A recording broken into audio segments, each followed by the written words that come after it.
Hey guys, John here, and today we're gonna talk about E3. So the first thing I want to talk about is Shenmue III. I don't know if you guys ever owned the Dreamcast. It was the last console made by Sega, and it was like my favorite console ever so far. And Shenmue was a series of games with this main character named Ryu trying to solve his father's murder. So I'm not gonna go further into that to avoid spoilers for people that want to play the game. You can do that actually by playing it either on an emulator on your PC, and the second game actually was out for Dreamcast and also for the original Xbox. So if you own one of those, you can either play the game over there, or again you can run it on an emulator. So anyway, the game was cancelled, the third in the series, and everybody that was a fan of that game was so disappointed. We all wanted to see what happens with, the story of Ryu and what happens with his father's murder. I think his name was Landy or something. He was this really evil guy. So anyway, after 14 years, I think, the creator, Yu Suzuki, it's a Japanese name, I'm sorry, he announced that he is going to kickstart the game.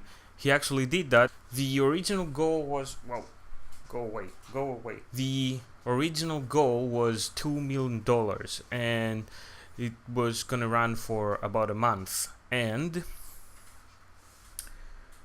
there is 31 days to go, and I think it started yesterday, and today we are at $2,720,229.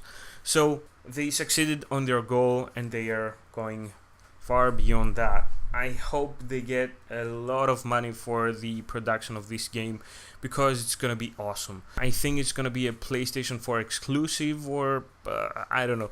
If it is a PlayStation 4 exclusive, I think I'm just going to buy a PlayStation 4. It's that simple. It's gonna be an awesome game. The game originally had a lot of QTEs, if you're wondering about that. Loads of QTEs, but they were not, those bad, annoying, all the time QTEs. But the game was huge, so it had a lot of QTEs, but they were implemented correctly. Second of all, it had a really great fighting system. I think they got all the fighting and improved it from Virtua Fighter. They just ported it into the game. The adventuring mode, where you go out to the open world, was really cool. You could talk to people. It wasn't as open as Grand Theft Auto 4 or 5, but you can imagine it was like 14 years ago when the second game came out. But it was immersive enough for that time, and also you can say that it was visually impressive. I mean, it was the best graphics anyone had ever seen in a game back then. So anyway, Kickstarter, it was announced by Yu Suzuki on E3, and now the goal is reached. So this is very good news. Catch you in the next one.